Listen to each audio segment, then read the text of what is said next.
Porky's Revenge is a 1985 teen sex comedy sequel to 1983's Porky's to the Next Day, which was a sequel to 1982's Porky's. The film stars... Alright. Same thing as last time. This one really isn't worth it, so just drop the same shit in and add the new character. I don't care! Rose McVeigh!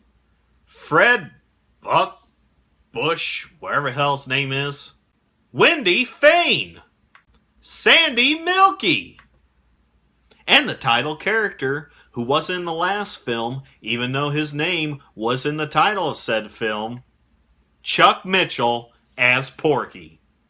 The film starts with a dream sequence featuring graduation, hot blonde foreign exchange students, and public nudity. Because it wouldn't be a Porky's movie without public nudity. Pee-wee must have moved sometime during his senior year because that is not his bedroom from the first two films. The gang gets busted by Ballbricker for watching a stag film in school. I wonder if that's the same stag film that Reverend Flavel was watching in the last movie. And then they get sent to Mr. Carter's third office in this trilogy. Count them. 1, 2, 3. To explain to the youngsters out there what exactly a stag film is, let's just say it would be the modern day equivalent of you and a group of friends watching Pornhub on your iPhone in the middle of English class. This installment is basketball heavy and Angel Beach High is trying to get to the state championship. That means in the Porky cinematic universe, basketball season runs right up to graduation in May. I love Porky's continuity! Hey, I just heard the team got offered a classic Roman orgy by the cheerleading squad. I wonder if that's going to happen. Nope. They learn that the coach owes Porky a ton of money, so they head out toward the rubble that was once Porky's playpen. On the way, they dump meat off on the side of the road to be raped and murdered because, hey, it's fucking hilarious. They learn that Porky didn't rebuild his casino, but he now owns a riverboat. That's right, Porky has gone marine. And check this shit out. The girl that tried to rape meat? Hi, Daddy! Hi, baby. Blossom, you have a good time tonight, child? Yes, I did, Daddy. Is Porky's daughter, Blossom. They use the relationship between Meat and Blossom to sneak on the boat and check the place out like ninjas.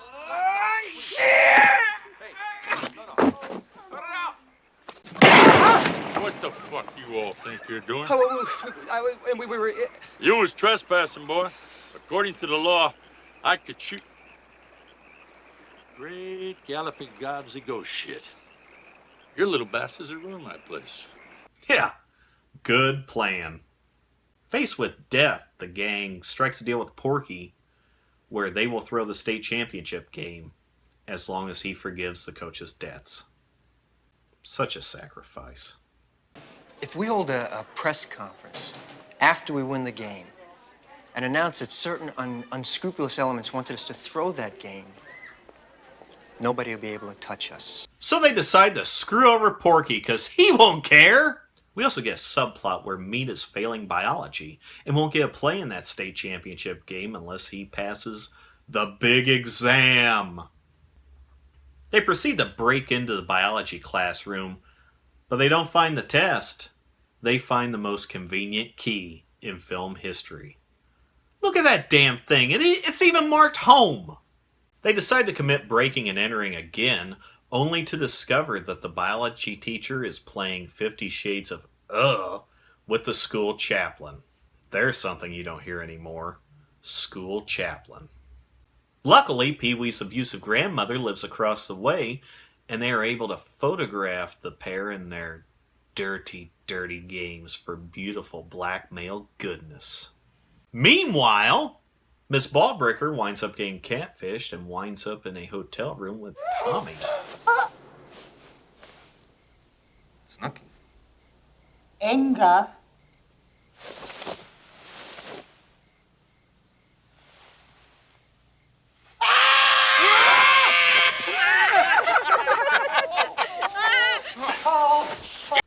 which was actually supposed to be Pee-wee because remember the first movie where she grabbed onto his dong?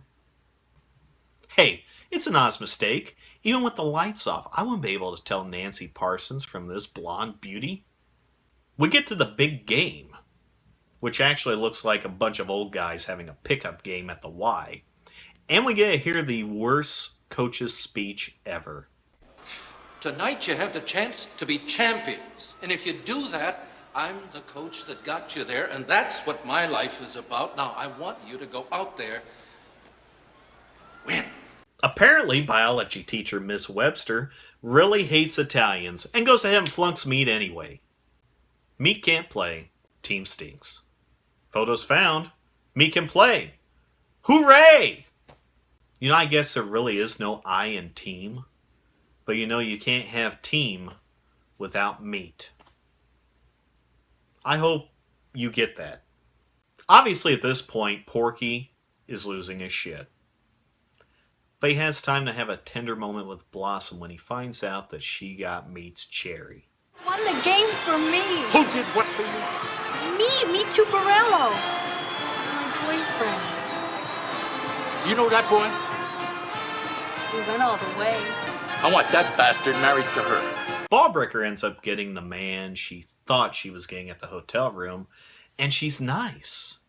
So you're telling me, in 3 movies, we could have made her a happier person if she just got a little ass? So then it's prom time. Or actually the outside of the prom, because we have a budget.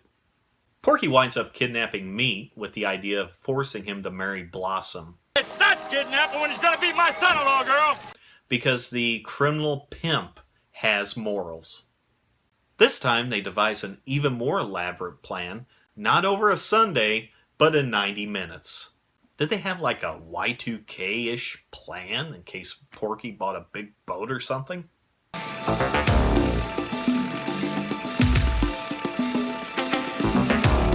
It's always nice to have a movie set in the 1950s with a soundtrack that sounds like it was composed by Harold Faltermeyer.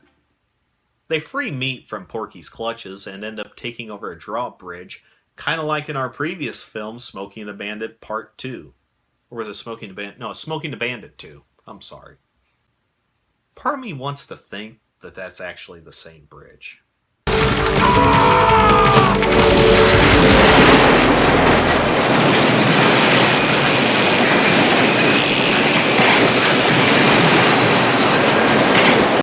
How many counts of attempted murder is that? I think Angel Beach High School needs Morgan Freeman because these are a bunch of sick fucking kids. They graduate like the dream sequence at the beginning of the film, and that's it. Our 31-year-old seniors are now out in the real world. Porky's Revenge closes out the trilogy with a passing wave and pseudo-acknowledgement. You think you know it, but it's just not the same. It's changed somehow. All the hits are here, though. Morning Wood, Porky, Ballbreaker, Attempted Murder.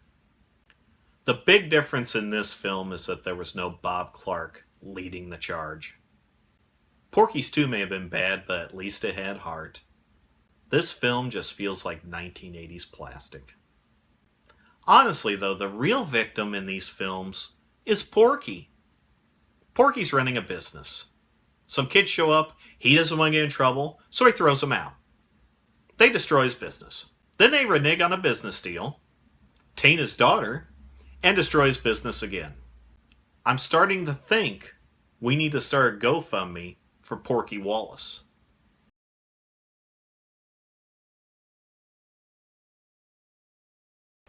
No, thank you, sir. I don't drink. Hey, I don't do business with pussies. Drink up.